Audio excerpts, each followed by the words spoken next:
This bulletin proudly brought to you in association with Alex Campbell's Menswear.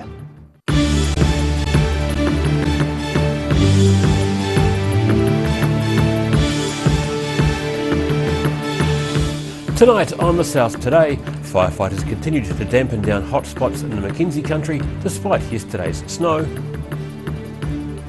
Historic carvings in tree bark are being brought into the light to be digitally preserved. And a Dunedin artist is celebrating his first photography exhibition after years of posting snaps on social media.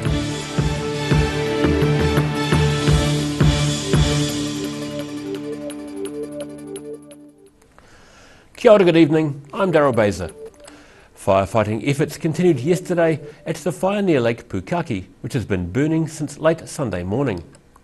Rain and snow helped quell the fire, but Fire and Emergency New Zealand believe it'll take a while to get the fire fully extinguished. Diggers turning over hot spots in yesterday's snow in the Mackenzie district.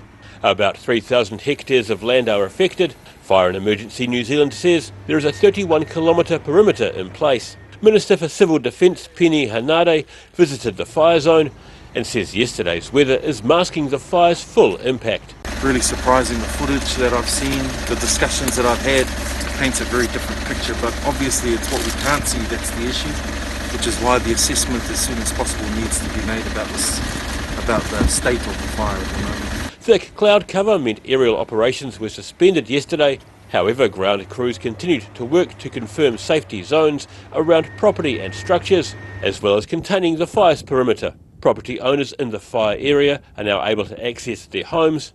State Highway 8 has reopened to traffic, and FENZ says there is no current or expected threat to the Twizel Township or Mount Cook Village.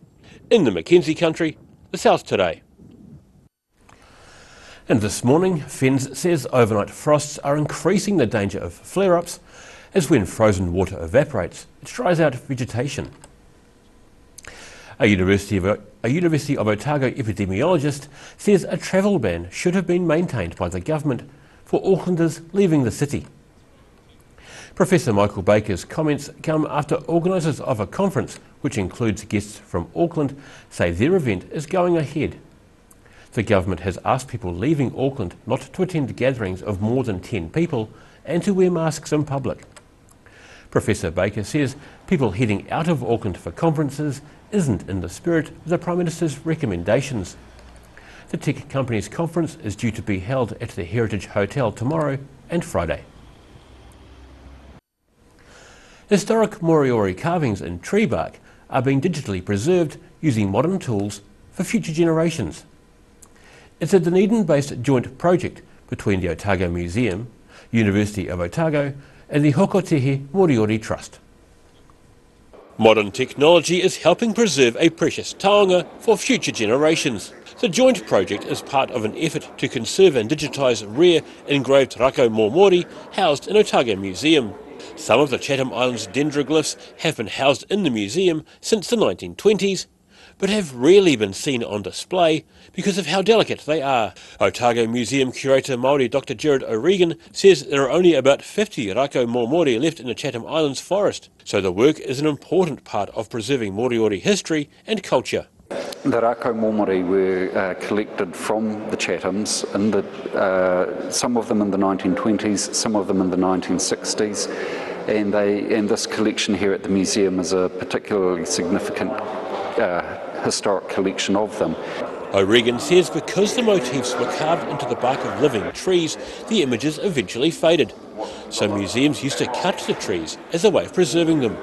Now, by taking the artefacts out of storage, the team is able to study them up close using a laser scanner and allowing them to create an almost perfect digital image, helping researchers learn more about the trees and improve their protection. Both for conservation and for research, potential research opportunities, and also into the future for potential heritage sharing opportunities, this project is giving us a new, raising the bar in terms of heritage management of these incredibly important taoka. The project received a $10,000 Lotteries Environment and Heritage Committee grant toward the project. which is also providing valuable experience for 4 senior surveying students as they help to create the extensive digital records. In Dunedin, the South Today. Police say a man who was seriously injured in a crash in Dunedin yesterday appears to have run a red light. Emergency services were called to the southern motorway at the intersection with Barnes Drive in Caversham about 11:20 a.m. Acting Senior Sergeant Anthony Bond says it appears the 77-year-old man who'd been heading south went through a red light at the intersection. His vehicle collided with a car being driven by a 54-year-old man who was turning onto the motorway from Barnes Drive with a green arrow. After many years of snapping pictures to post on social media, a Dunedin artist is hosting his first exhibition. His first physical collection of photographs are taken from his viewpoint in the wheelchair he's been in following a swimming accident many years ago. What began as taking photos for Instagram has crossed over from social media to the real world. The process started on Instagram, where I did that thing that everybody does on Instagram, where you take photos of your food and the tedious things that nobody else actually finds interesting, just to prove that you're alive. Images in Josh Kennedy's first ever exhibition are taken from how he sees the world, seated in a wheelchair following a spinal cord injury. I use a wheelchair.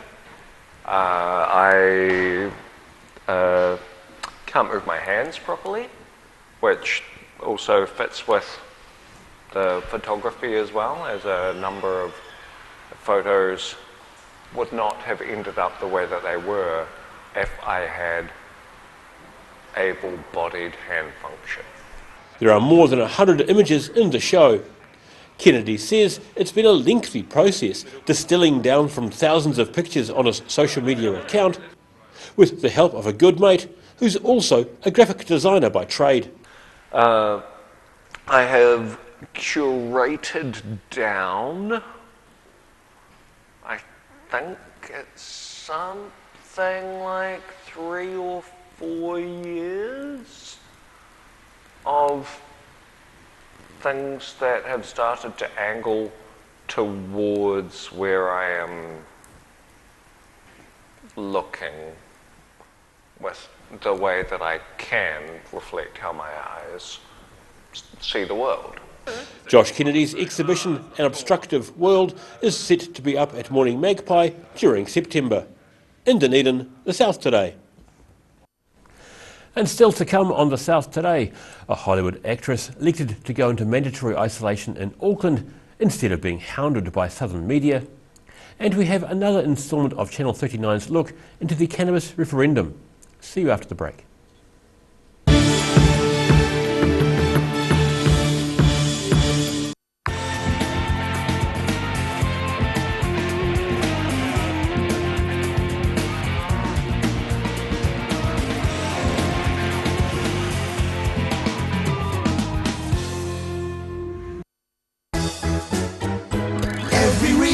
Every season, we're proud to dress the region.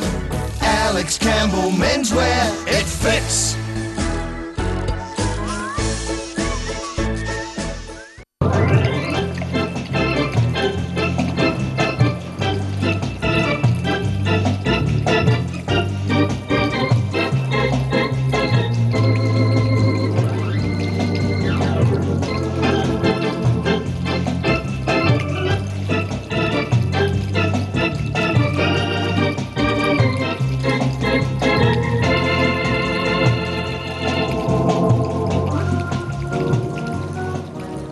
A poorly maintained heat pump can lose up to 35% of its output. The Mr. Heat Pump Cleaner team are experts. Their specially developed chemical wash is totally biodegradable. Call Mr. Heat Pump Cleaner and get the job done by the professionals. You've seen us in the street, now find us online. Check out shopon.org.nz.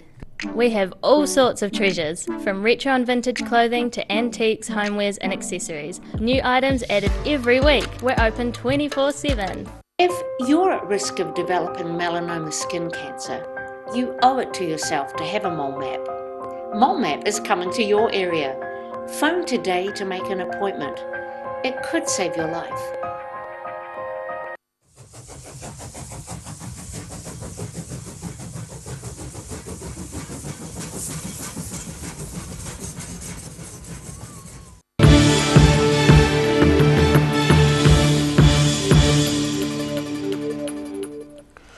No mai no, welcome back. After feeling harassed by Dunedin media in March, a Hollywood actress applied to serve her 2 weeks mandatory isolation at a private property when she returned in May. Kirsten Dunst felt herself the centre of attention when she was on the set of Jane Campion's film Power of the Dog, shot in Dunedin and Oamaru earlier this year. When she re-entered New Zealand, instead of staying at a 5-star hotel with the rest of the film crew, she applied to stay at a rural New Zealand property. The application cited an article from the Otago Daily Times about Dunst's time in Oamaru. The application was denied, and Dunst isolated to an Auckland hotel when she re-entered New Zealand. She's since returned to Los Angeles. Tonight we bring you another from Channel 39's You Choose 2020 series. In this instalment, we ask local party representatives if their thoughts differ from their electorates. I think across the electorate there'll be different views. I expect in Dunedin North that a lot of people will be in favour, but you know, everybody will have their own view, and that's the beauty of this process. I get one vote, the same as anybody else in this electorate. Everyone gets to have their say. Yeah, so my thoughts are a little complex on that, which is that I don't personally use cannabis, but what I think is really important when looking at cannabis is that we're not thinking, do I support cannabis? What we're thinking about is, do I support people's right to choose whether they use cannabis or not? So one of the biggest issues at the moment is that we're criminalising, you know, a personal choice that isn't actually affecting a lot of people. I think everyone kind of has a different place that they come from when they're talking about cannabis, and I think it comes from a place whether they've had a positive or negative experience. So I think it's really important to make that distinction, but I think ultimately we are all coming from a place of concern and wanting the best outcome for everyone. I think overwhelmingly most people in my electorate have had positive experiences with cannabis, but we all know someone who may or may not have, and I think it's important to remember that, but not to associate cannabis with that harm, but rather the circumstances around that person that's actually facilitated that. Yeah, quite probably. I think the Dunedin electorate is going to be a little bit more liberal than most around the country, given it's, I think, the second youngest or youngest electorate in the country. So there's going to be, I think, much more forward-leaning views on the legalising of cannabis. My views aren't so much about liberalising, it's about the health effects. And so I'll be taking a health lens to the change. Will this improve, make no change, or make the health of New Zealanders worse? And when I've got that clear in my head, I'll be much better in a better position to be able to say how I'll vote. Where I get to is about the same as my electorate, in that I will be voting yes for the cannabis referendum bill, potentially jumping the gun there. And I think that is the way that most of my electorate is voting as well. I'm not 100% sure, there hasn't been that great polling data on it, but that's about where I sit. But I think I probably recognise maybe a little bit more than most of my electorate that we do actually need to be very aware of how to minimise the usage in under 18s, and so I personally really want to see some of that revenue generated from the cannabis bill going into programs to educate our youth. A number of students, even young people, can fall into the trap of just blindly wanting to vote yes, and I can see where that's coming from. So I'd say in that regard I slightly differ, but ultimately I'm probably leaning towards a yes vote, which would be very similar to the student body, I'd say. And you can watch the full episode at odt.co.nz. After the break on the South Today, we check in with a candidates meeting in Queenstown, and we have the outlook for Thursday. So far, your guess is as good as mine. See you after the break.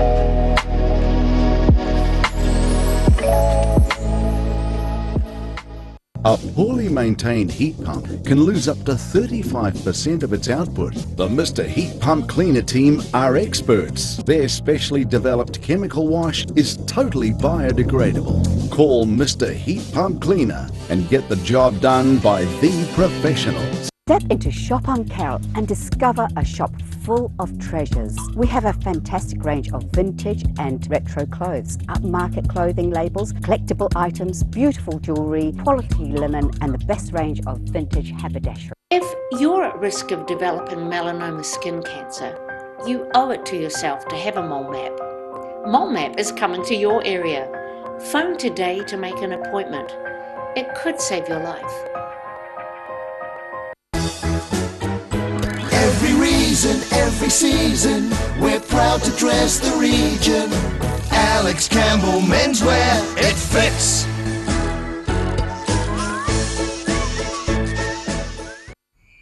Ah, TV, our favourite babysitter. But it can be tough keeping up with what our tamariki are watching. Luckily, the Broadcasting Standards Authority has made some smart changes to the classification labels. Ooh! Plus changes to the time of day certain rated shows will air and awesome new parental lock features, meaning your babysitter's job is safe. Find out more at safeviewing.co.nz.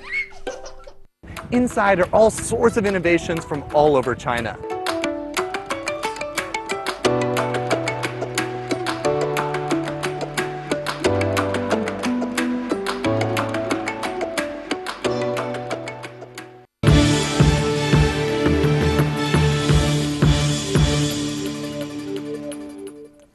Thanks for staying with us.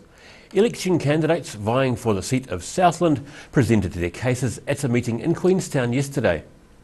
Grey Power members from around the Wakatipu Basin heard from 4 candidates on issues ranging from climate change to the Tiwai Point aluminium smelter.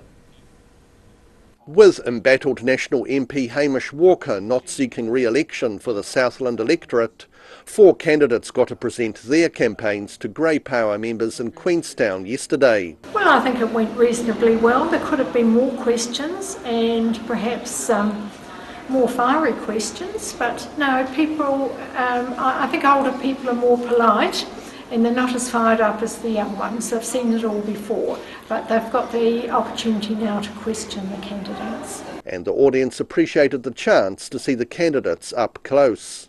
I guess they're busy campaigning and we still need to understand more about some of the policies, but yeah, it was really good to be able to see candidates in the flesh and get a sense of who they are and what they believe in. One topic discussed by the candidates was the various proposals for a universal basic income, where the government pays all citizens a regular lump sum of money, regardless of income, age or marital status. Well, I did learn some things, and particularly I didn't have any understanding of what this universal basic income would be, and I need to think about that. The candidates are also set to attend a second meeting hosted by the Catalyst Trust on Thursday night. In Queenstown, the South Today. And now recapping tonight's top stories on the South Today. Firefighters continued to dampen down hotspots in the Mackenzie Country's 3,000 hectare fire despite yesterday's snow. Historic carvings left in tree bark by Moriori on the Chatham Islands are being brought into the light to be digitally preserved. And a Dunedin artist is celebrating his first exhibition of photographs after about 4 years of posting snaps on social media.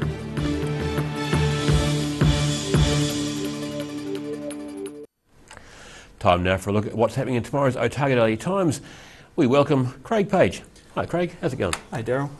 We've got more in our story which we've carried throughout the week really about concerns about the number of Auckland people who have been travelling to Queenstown for conferences. Of course, lockdown lifted in Auckland on Saturday night and first thing Monday morning there were people arriving, many for a conference which is in Queenstown. Numbers are limited to 100, which the conference maintains it's obeying, but people from Auckland have been asked to avoid mass gatherings, and that's, I guess, where the concerns arose. Health Minister Chris Hipkins has waded in today saying that they shouldn't be travelling for a conference, and he's urged people to do the right thing, and I think most people down this way would urge them to do the right thing as well. The last thing we need is another outbreak of COVID in the south. So most definitely. Yeah. At least when it comes, at least mask up for sure. Yeah, definitely.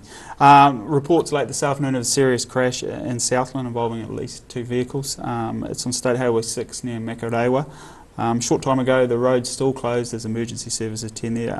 They've confirmed that there are serious injuries, so we'll be updating on our website throughout the night on that, and we'll let people know when the road is clear as well. Full story in tomorrow's paper. We've got more on the company Ticket Rocket going into receivership earlier this week. The company's obviously got pretty strong links to Dunedin. It was the Highlanders ticketing agency for quite some time, and it also have offices in the city, which strangely the branding's been removed now. We talked to some of the companies who are likely to find themselves out of pocket as a result of this, and also there's a lot of people around who had purchased tickets for sporting events, concerts and theatre, etc., and they're wondering where their money is. Yes, you would. Yeah, we talked to Consumer Institute today, Consumer New Zealand as they are now, and they've said that those people who are owed money for tickets are likely to be at the back of a very long queue of creditors, so don't hold your breath. So, yeah, there's going to be more stories on that, particularly once we find out the true, the true amount of money that's owed. And possibly another sign of the times of COVID. Well, certainly, yeah, it certainly is. It hasn't helped with events cancelled as well, so difficult times all round. And finally, on the sporting front, we catch up with Susie Bates, one of Otago's sporting greats. She's preparing to fly to Australia next week with the New Zealand women's cricket team for a tour. They're playing a series of one-day and 2020 matches over there, so good to see international sport getting up and running. They're going to have to spend 14 days in lockdown over there, but not too bad in Brisbane. They'll be there, so it'll be nice and warm anyway, if nothing else. And after the tour, she's going to be staying on in Australia because she takes part in the Women's Big Bash League there as well, so plays for Adelaide, so she'll be just setting up base there for quite some time. She hasn't played a match since March, as a lot of sports people haven't, I guess, and normally this time of year she's travelling the world playing in English leagues and whatnot, so she's had plenty of time in the nets, and hopefully that'll be enough to score some runs, take some wickets for New Zealand. Excellent, it's great news. Wishing her well. Thanks, Craig. All that and more in tomorrow's ODT. Time now for a look at the weather. Tonight's weather proudly brought to you by Mole Map. Beginning with the southern view, flourishing rainbow chard in central Dunedin. Looking at the situation, the northwesterly airflow increases tomorrow and Friday as more cold fronts pile into the southern Tasman Sea. It should be mostly fine across Otago, but expect showers in Southland.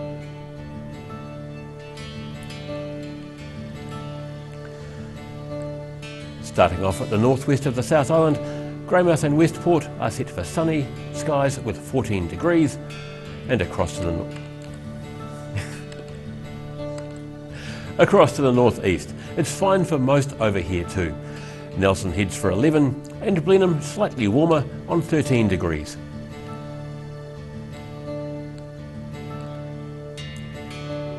Heading down to Canterbury, clear skies in Kaikoura with 12 degrees. Christchurch and Ashburton are up too on 14, and both are also set for blue skies.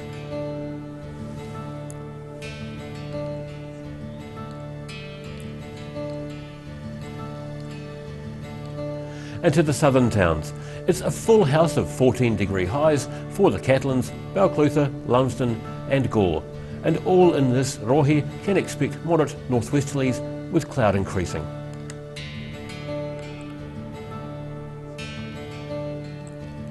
In central Otago, light northerlies and clear skies across for most here. Wanaka and Queenstown are due for 12-degree highs. Alexandra and Te Anau should get to 13, but bad news for Te Anau, you're in the path of rain later on.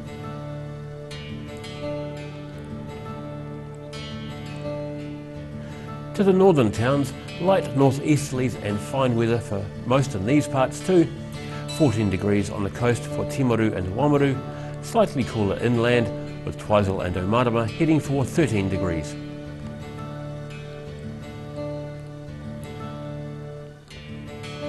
In Dunedin, it'll be fine tonight, with frosts dropping by morning. Expect an overnight low of -1 degree. Fine and sunny at first tomorrow, but some cloud develops during the day. It'll be milder, with moderate northerly winds, a high of 14 and a low of 8.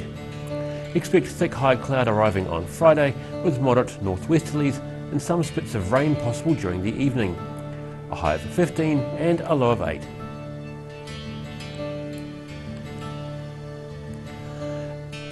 And in Invercargill, fine and mild tonight with an overnight low of 8 degrees.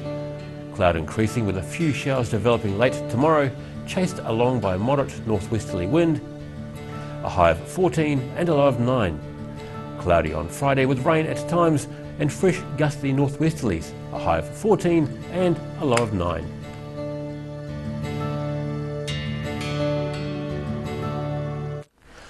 And that's almost all the news for this Wednesday.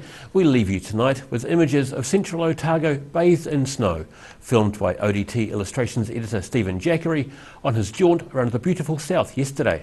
Have a great evening, and remember, for the latest news from the southern regions, head online to odt.co.nz. Ka kite anō.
This bulletin proudly brought to you in association with Alex Campbell's Menswear. Supporting local content so you can see more of New Zealand on air.